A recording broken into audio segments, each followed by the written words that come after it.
Olá, bem-vindos de volta ao primeiro minicurso Inglês Vivo. Ufa, finalmente chegamos então a essa nossa última aula, claro, antes da nossa live, afinal amanhã temos o nosso encontro marcado às 9h15, que é esse momento em que a gente vai poder conversar sobre todo esse panorama de assuntos mesmo, né, tão interessantes que a gente vem falando até aqui, né, sobre os estágios do desenvolvimento da língua, o lugar que a tecnologia pode ou não ter em cada um desses momentos. E estou muito feliz que você tenha me acompanhado até este momento. Preparei esse mini curso aqui com bastante carinho, espero que você tenha aproveitado bastante e continue aproveitando, afinal ainda não acabou. Ainda temos, então, essa nossa aula de hoje, que é esse momento em que a gente vai, então, falar sobre o nosso foco, né? Aonde que a gente quer levar os nossos filhos, né? Depois de todos esses estágios, né? Falamos da pré-produção, falamos da produção inicial, falamos sobre o terceiro estágio, que é o estágio do surgimento da fala. E chegou, então, o momento da gente falar dessa tão desejada fluência. Esse quarto estágio, né, que é o estágio do desenvolvimento da fluência, algumas pessoas dividem ele em duas etapas, né?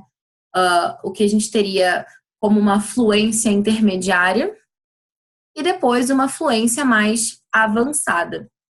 Mas como eu falei para vocês já anteriormente, para o nosso assunto aqui, né, para o nosso tema, isso só tornaria as coisas mais complicadas, né? Afinal, quando a gente fala em desenvolvimento da fluência, a gente está falando de desenvolvimento. Não importa se é uma fluência intermediária ou avançada, mas é uma fluência que está sendo desenvolvida. Então, vamos falar então um pouquinho, né, como um apanhado geral de tudo aquilo que a gente falou.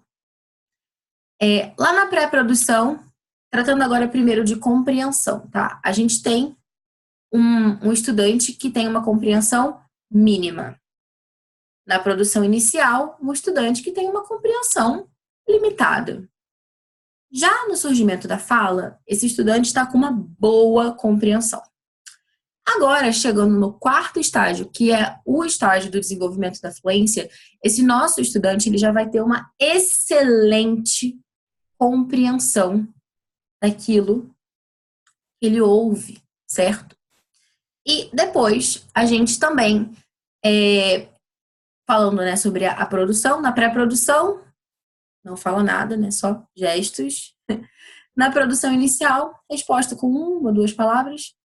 No surgimento da fala surgem, então, as primeiras frases, né, frases simples.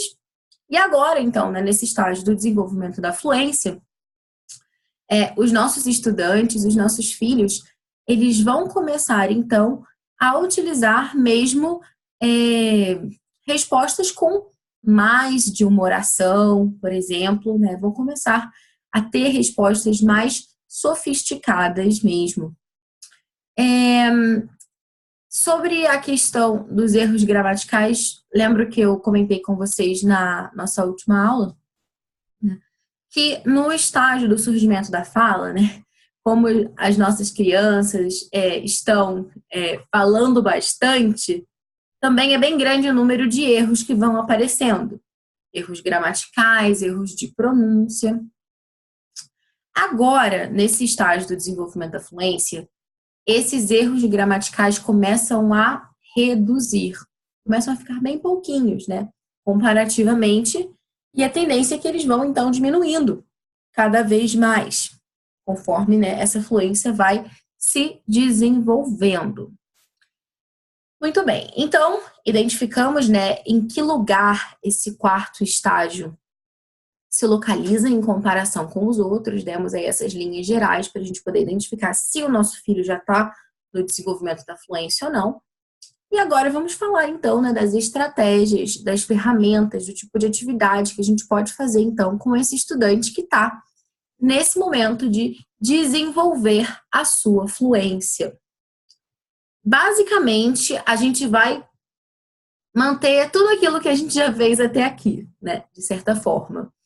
Se você quer apresentar um conteúdo novo para esse estudante, continua sendo muito válido, né? Você vai apresentar um vocabulário novo, vai falar sobre um assunto novo, continua sendo super válido apresentar esse conteúdo novo com recursos visuais, músicas, enfim, tudo aquilo que a gente tinha falado anteriormente, lá desde a pré-produção, continua sendo interessante agora. É claro que conforme o nosso filho ele vai se movendo ao longo desses estágios, ele vai precisando cada vez menos desses recursos visuais. Mas se você vai apresentar um assunto novo, uma palavra que o seu filho não conhece, um contexto diferente, esses recursos, eles continuam sendo muito, muito importantes. Outra estratégia que continua sendo muito válida também nesse momento é aquele fato de que você vai ser o modelo do seu filho, do seu estudante, né? Então, se o seu filho fala, por exemplo, uma frase, você repete de volta aquela frase para ele, né? Você modela para ele aquela estrutura de uma forma correta. Isso continua sendo bem importante agora, principalmente, né? Porque ele vai começar a dar respostas com mais de uma oração. Então, se ele fala lá uma oração que tá com a ordem invertida ou falou alguma coisa que não está correta, você vai repetir para ele aquela mesma frase que ele disse.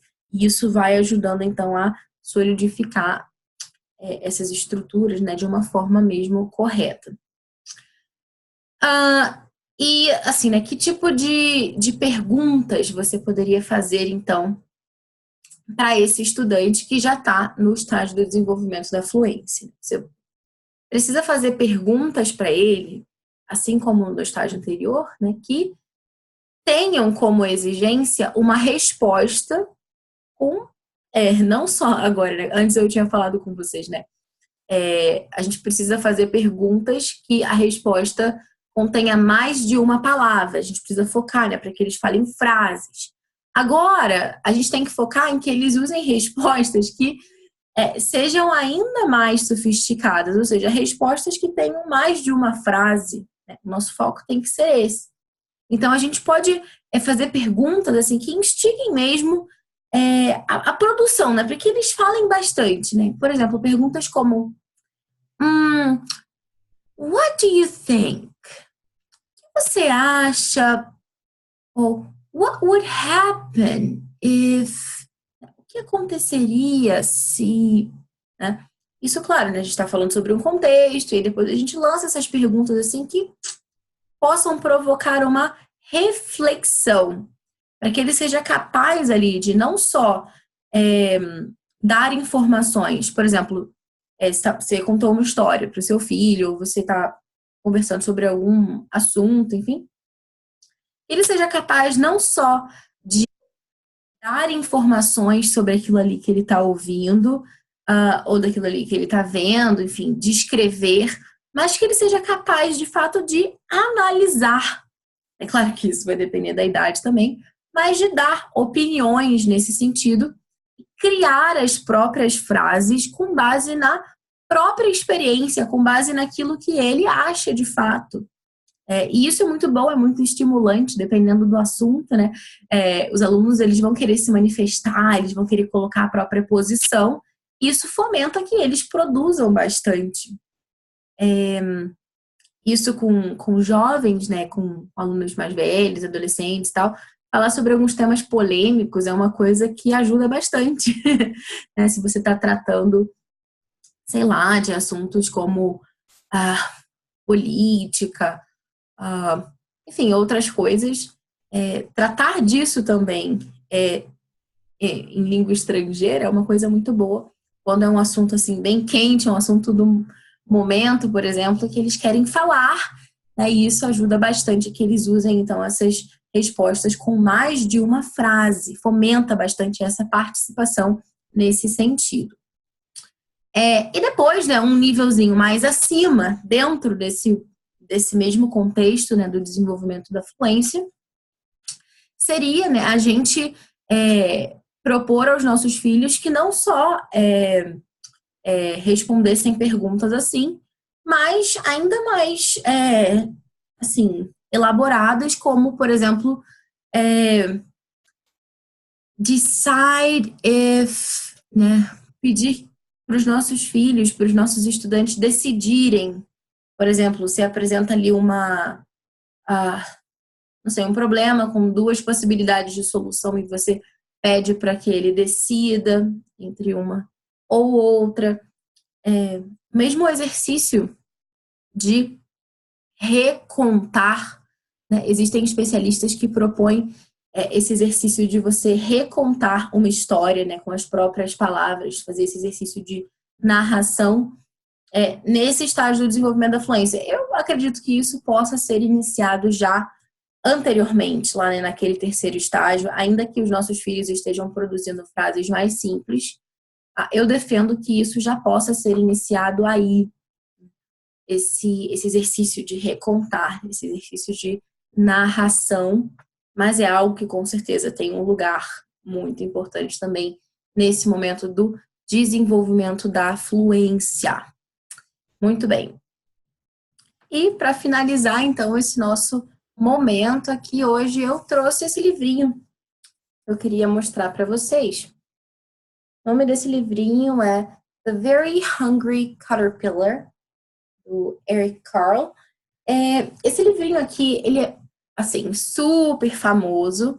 Talvez vocês até conheçam com o título de Uma Lagarta Muito Comilona, que é como ele foi traduzido em português. E esse é um livrinho aqui, assim, muito... É o favorito, digamos assim, né, das crianças em idade pré-escolar, idade de jardim de infância, enfim. Digamos que, um dos livros mais queridos, assim, das crianças, e tem o inglês, né, como língua nativa. É um livro muito comprado, assim, é mesmo um best-seller. E eu fiz já alguns vídeos falando sobre esse livrinho aqui, sobre como que a gente pode utilizar ele para expor os nossos filhos ao inglês de uma forma divertida, enfim. Falei como que a gente pode usar flashcards, né, de frutas e introduzir vocabulário de uma forma divertida com jogos, tudo com base nesse livro aqui. Eu vou deixar o link depois para vocês verem os vídeos relacionados a esse livro, mas eu queria dar um exemplo, assim, para vocês hoje, claro, né, de, assim, né, uma coisa mais concreta que a gente poderia fazer para dar um fechamento de todo esse assunto que a gente tratou até aqui. Né? Você imagina que se você estivesse, por exemplo, numa sala de aula ou em um co-op, ou mesmo com os seus filhos de idades diferentes e possivelmente níveis diferentes de inglês, e você quer fazer um momento, né, de leitura e trabalhar o vocabulário, trabalhar o inglês com eles ao mesmo tempo. Né? O que você poderia fazer com um único livro, né, se você tem um público assim tão amplo, né? Afinal, tudo isso que a gente vem falando, né, até aqui supõe, né, que existam estratégias diferentes, ferramentas diferentes, abordagens diferentes para crianças que estão em estágios diferentes do desenvolvimento da língua. Né? Então, será que eu preciso fazer uma lição completamente diferente para cada criança? Vou ficar maluco, né? Não. Só o que você precisa fazer é pensar. Por exemplo, se eu estou apresentando esse livro aqui para os meus filhos, que tipo de pergunta eu posso fazer para cada filho? Ter um olhar individualizado, personalizado para aquela criança, para aquele estudante. Como que eu posso ajudá-lo nesse caso específico, nesse estágio em que ele está agora, com esse livro aqui? Que tipo de pergunta eu posso fazer sobre esse livro aqui que vai atender a necessidade desse filho, que não é a mesma necessidade daquele filho, ou desse estudante do outro estudante? Então, vamos lá. Se você não conhece esse livro, né, só um resumo assim, em geral, ele conta, né, de uma forma muito viva como que acontece a metamorfose da borboleta, né?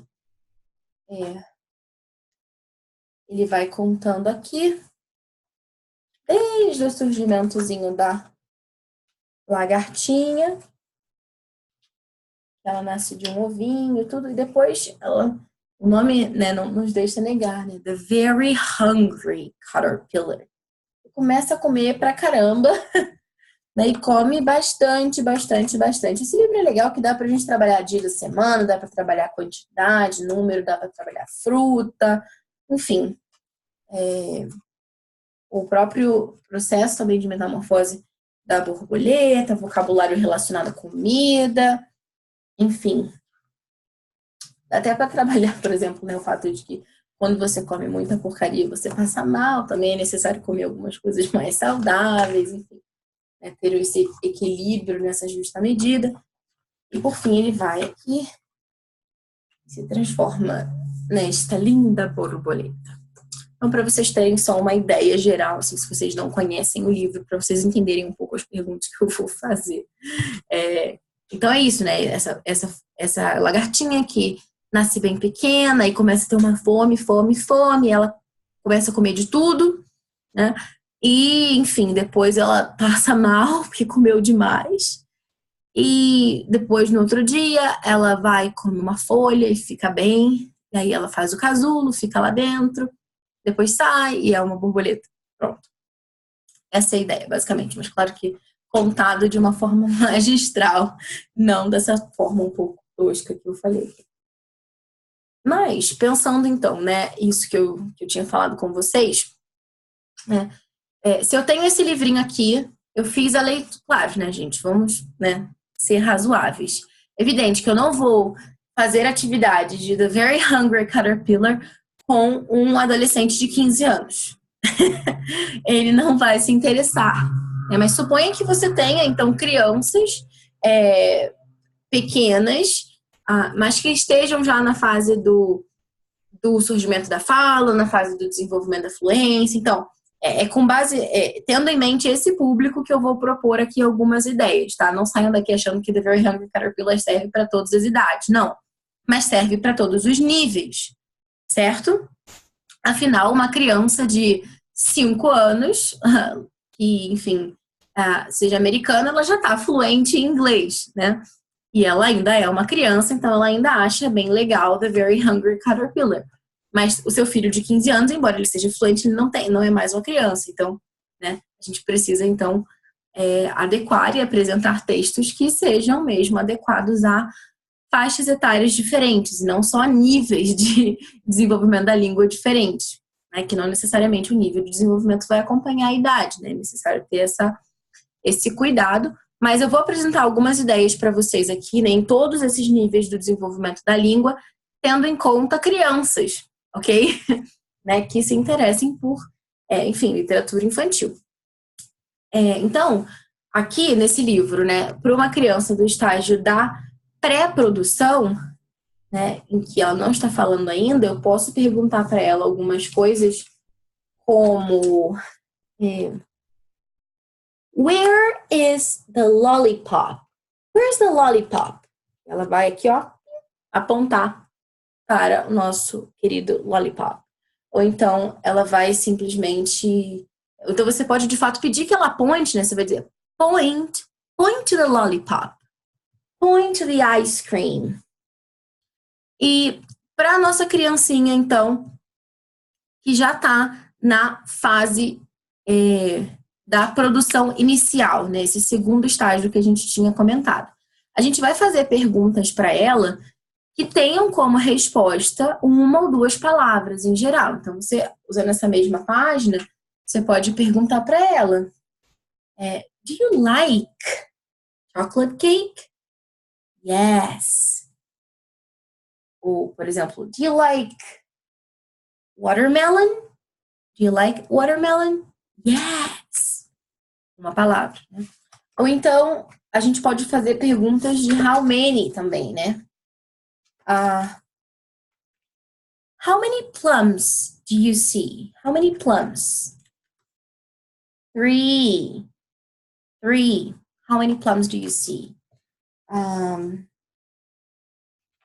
Ou mesmo perguntas de what's this? Enfim, essas perguntas que a gente já tinha falado anteriormente. Bom, então, para uma criança que esteja já no terceiro estágio, que é o estágio do surgimento da fala, lembra que a gente tinha conversado, né, que a gente não deve fazer perguntas que facilitem demais, né? Assim, é sempre bom que a gente faça perguntas que desafiem, né? Ou seja, né, a gente está esperando que ela nos responda com uma frase. Então, a gente vai procurar não fazer perguntas que joguem para baixo, ou seja, que ela possa simplesmente responder com uma única palavra. Então, a gente vai precisar fazer perguntas que ela precise responder com uma frase. Como, por exemplo, aqui, por exemplo, para os nossos estudantes, né, do estágio 3, que é o estágio do surgimento da fala, a gente poderia utilizar, por exemplo, aqui essa página para perguntar, né? Lembra que a gente quer que eles falem, né, uma frase, não só uma palavrinha. Né? Why did a caterpillar eat a green leaf? Né? Why did a caterpillar eat a green leaf? Por que, né, que a nossa lagartinha comeu uma folha verde? Why did the caterpillar eat a green leaf? É uma boa pergunta. E vai remeter, então, né, a que eles nos falem, né, de que ela teve nessa dor de barriga, tudo isso. E depois, né, para os nossos estudantes que já estão nesse desenvolvimento da fluência, a gente pode pedir para eles também uma coisinha mais elaborada. Ainda nesse assunto, a gente poderia perguntar, por exemplo,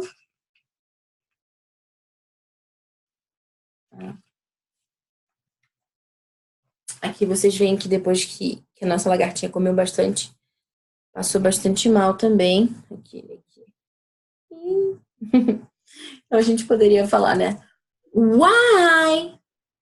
Why do you think? Lembra do why do you think? Why do you think? What do you think the caterpillar had a stomachache? Why do you think the caterpillar had a stomachache? Você acha que a lagarta teve essa dor de barriga?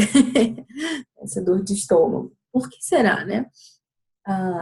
Então, os nossos estudantes vão, então, responder de uma forma mais complexa.